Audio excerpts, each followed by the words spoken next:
November মাসে sir বীজ চট্টগ্রাম জোনের দায়িত্ব নেয়। তখন চট্টগ্রাম জোনে বারেরহাট সহ 19টা শাখা থাকে। 19টা শাখা চট্টগ্রাম জোন বলতে নোয়াখালী, সিলেট এবং চট্টগ্রাম পুরোটা টিমের দায়িত্ব স্যার নেয়। স্যার যখন যায় তখন থেকে আমরা শাখাগুলোর অবস্থা এমনটা ছিল, স্যার বলছিল যে 17 কোটি টাকা আউটস্ট্যান্ডিং ছিল। আমি তখন অক্সিজেন শাখার দায়িত্বে থাকায় পুরোটা জোন এর অবস্থানটা জানতাম। ইভেন যে 17 কোটি টাকা ছিল, এই 17 কোটি টাকার প্রায় অর্ধেক লোন আউটস্ট্যান্ডিং এর মধ্যে বকেয়া অথবা কোনো না কোনো সমস্যা ছিলই, প্রায় অর্ধেক।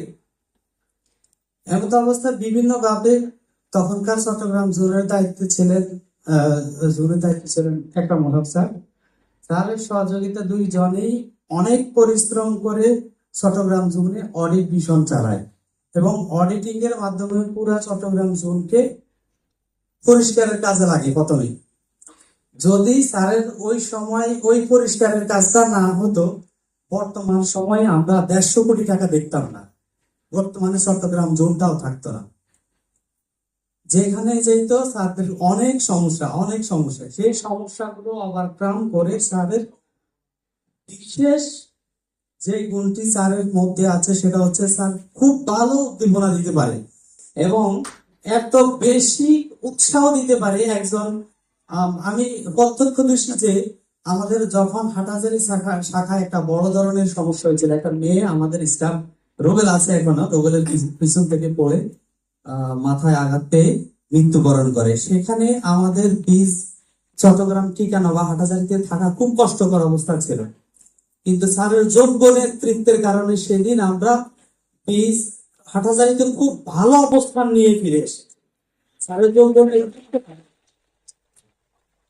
এমন যোগ্য নেতৃত্ব ছিলেন যে এই পরিবারটা কান্না করতেছিল যে এই মানে তারা আমাদেরকে আঘাত করবে, এরকম পজিশন ছিল, কিন্তু স্যারের নেতৃত্ব এবং স্যারের আচরণের কারণে তারা আমাদের পাশে এসে দাঁড়াইছে এবং স্যারকে সবাই অভিবাদন দিয়ে স্যারের কান্নাকে তারা থামাইছে।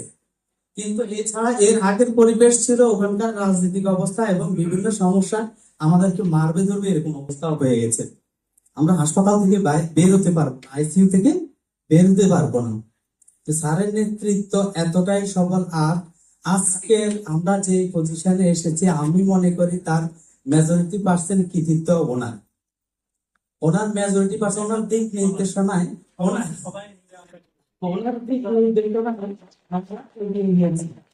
আমাদের এই অবস্থা আসছে।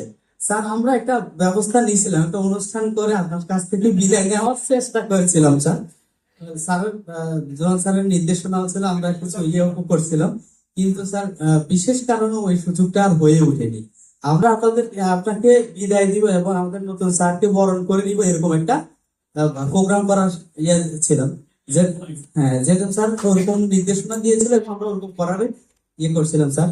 কিন্তু স্যার আমরা আমাদের সীমাবদ্ধতার কারণে আমরা পারিনি। সরি স্যার, আমরা আপনার কাছে আন্তরিকভাবে দুঃখিত যে আমরা এই পর্যায়ে পৌঁছাইতে পারি। এই বলে আমি আমার কথা শেষ করছি। আমি কথাগুলো বলছি, আমার সাথে যারা কাজ করেছেন, আমার পাশে এসে আমি আসলে প্রত্যেকের এই জিনিসটা, আমার সাথে যারা কাজ করেছেন প্রত্যেকে আপনি মন খারাপ করেন আর মন